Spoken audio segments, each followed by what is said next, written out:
One of Kang's group members suddenly couldn't continue training because he was exhausted. Kang then orders the member to hang from the rope so the other members can pass. When Kang returns to cross the rope bridge to pick up his sick member, the member suddenly falls onto the rocks because he can't hang anymore.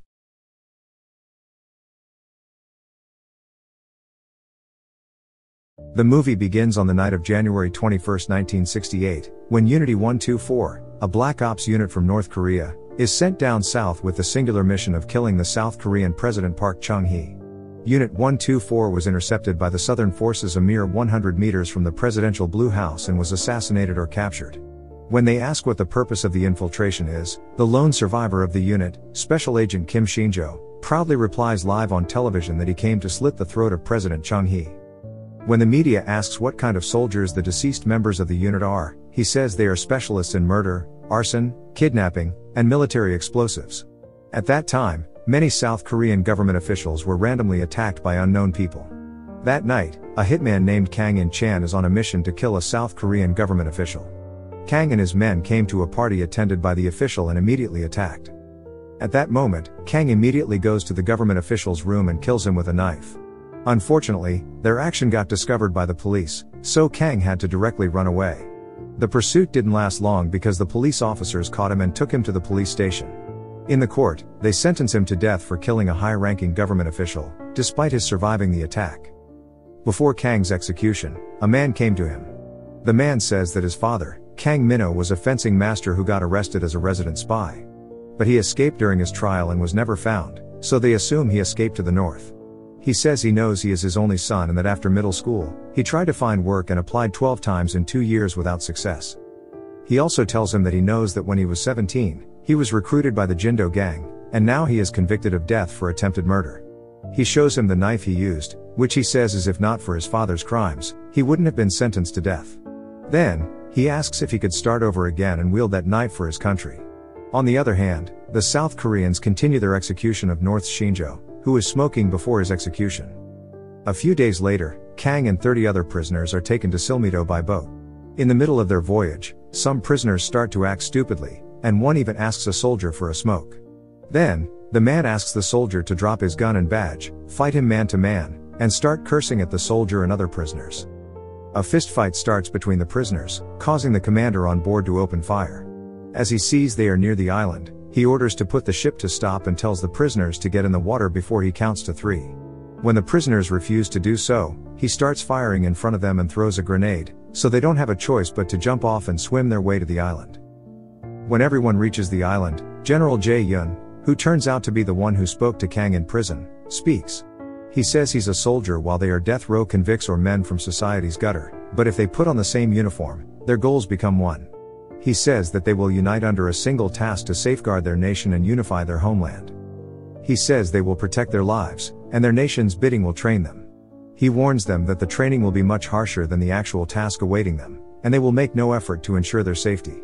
However, on the day they achieve their goal, they will be able to face the world as Korea's proudest soldiers. Then, he tells those who are prepared to put on the uniforms. One of the prisoners says there is nowhere else to go and no clue how to get out of there, so he puts on the uniform because they are dead anyway. Then, the rest follows. After that, Jae-yoon tells them that from that day on, they will be members of Korean Special Unit 684. Their mission is to go to Pyongyang and kill Kim Il-sung, their president. The next day, all the prisoners undergo rigorous training, often under inhuman conditions and demands from their supervising officers.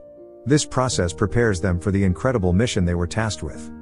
During their training, their officer tells them that Shin-jo's Unity 124, to kill their president's throat, sent 31 men across the border, but they failed. So the 31 men in their Unit 684 must move 1 second faster and 1 step farther.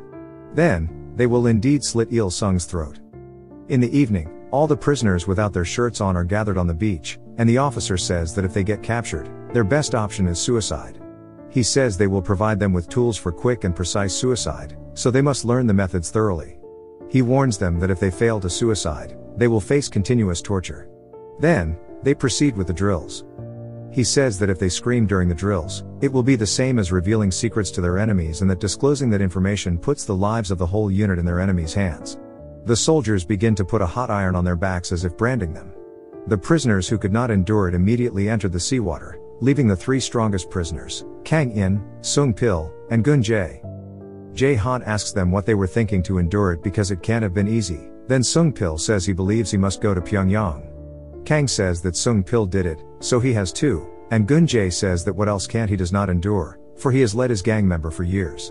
The three were then appointed as leaders of 3 groups of 10 prisoners. From that day on, they began to undergo group training to increase synergy and solidarity.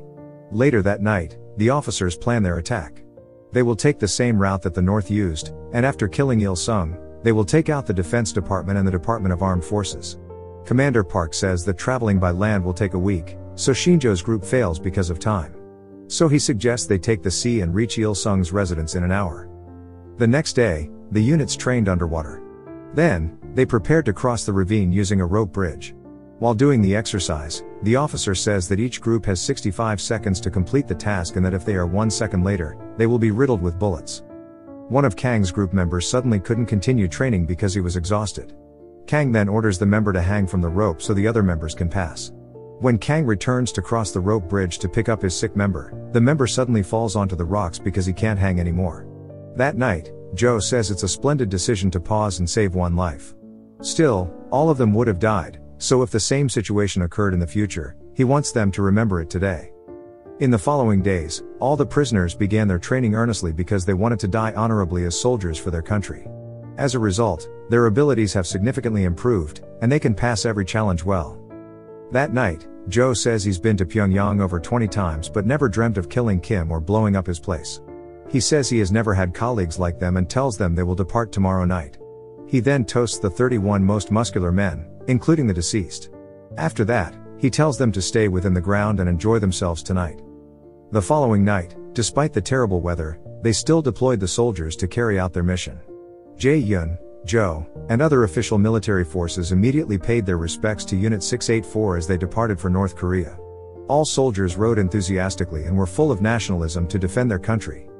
Shortly after, Jae-yun receives a call from the government's leadership to cancel the mission. Furious about the news, Jae-yun immediately orders Joe to pick up Unit 684 to bring them back.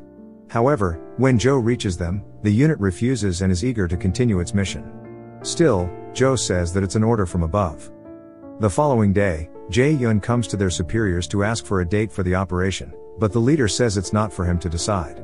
The leader reveals that the chief of intelligence who created the unit got replaced. After that, all the prisoners on Silmido Island began their training unenthusiastically and lazily. 2 soldiers began to feel bored that night, so they decided to escape from their barracks and come to the health post to spend the night with the female military doctor.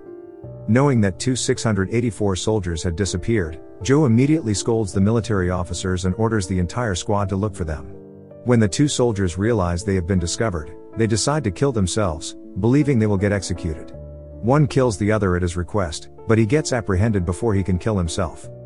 They then return to the camp with the apprehended soldier tied up. They made him watch his fellow members being beaten by guards for the 2 men's betrayal. Enraged, Kang takes his guard's bat and kills the soldier for bringing disgrace to the unit. After that, Kang asks Jae-yun to send them to Pyongyang. It doesn't matter if they beat or kill them, just send them there. The following day, Jae-yun returned to his superior's office. Unfortunately, the leadership rejected the request because it was outside his authority. At the same time, a military leader named General Oh tells Jae-yun that the nation is moving towards peaceful reunification, so if the press hears about the unit, they will think they are savages. He then says that Jae-yun's career will improve if the situation gets cleaned up. Hearing this, Jae-yun feels very angry and disappointed because all the prisoners of the 684 military forces underwent military training without stopping for their country. However, he couldn't refuse Oh's orders because the government threatened Jae-yun and the other army troops with death. That night, Jae-yun informs Joe and Commander Park about the order. Hearing this, Joe immediately opposes the plan and departs from the mission. Meanwhile, Park, who did not want himself and his military troops killed, decided to massacre the 684 military troops. Unbeknownst to them, Joe leaks this information to Kang. The following day, Joe decides to go to the city to guard the collection of military logistics. On the other hand, knowing they would get killed that day, the unit planned to mutiny. That night, Kang and the others immediately prepare to attack the official military forces in Park. The shootout begins, and all buildings on the island of Silmido are destroyed. Kang entered Jae-yun's barracks during the battle but could not kill him. Then, unexpectedly, Jae-yoon decides to end his own life. After that, Kang rejoins the other members to fight against the military forces. On the other hand, while Gun-ae is mourning his best friend's death, he is shot from behind by Park. But not long after, Park was finally cornered and shot dead successively by the entire unit. At that moment, he tells the unit that they legally no longer exist and never would have received recognition for their mission if it succeeded, nor even be allowed to return to society. After hearing that, they decided to go to the capital and protest against the government's willingness to formalize their military force as official troops. The following day, the remaining 20 members capture a bus containing civilians and head to Seoul. An official pronouncement is heard over the radio that 20 armed communist agents have infiltrated the country, and a state of emergency is declared. They were forced to confront the government's official military forces in the middle of their journey, who had been prepared to stop them from reaching the Blue House. As a result, one of their members died, bringing the unit's sadness to a head. When they arrived in the capital, they were met with several special military forces. Jo went to the location to rescue them as soon as she heard about them. He attempted to persuade the capital's captains that the 684 military forces were not a communist organization, but a government military force formed secretly. The captain of the army troops there, however, ignored Jo's words. Military Forces 684, seeing that Jo could not save them, felt demoralized to continue their plan. Sung-pil admits he regrets sending captives to Silmido for military training. After all, they had no choice but to confront the surrounding army forces. The shootout between the 684 military forces and the government military forces took place once more. They begin to die one by one, while the remaining members attempt to write their names on the bus wall with blood to demonstrate that they exist and have the nationalism to defend their country. To avoid further bloodshed, the surviving unit releases the civilian hostages. At the last moment, all unit members decided to perform their national hymn before finally being killed by blowing themselves up with grenades. He feels guilty and responsible for what happened to them, however. Following the bus explosion, many media outlets portrayed Unit 684 as a communist group seeking to overthrow the government. Fortunately, Jo did not give up and continued to fight to restore the good name of all the prisoners who had joined the military forces.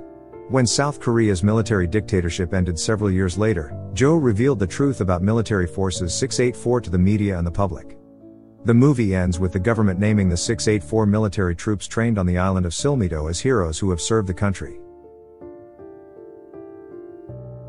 Thank you for watching.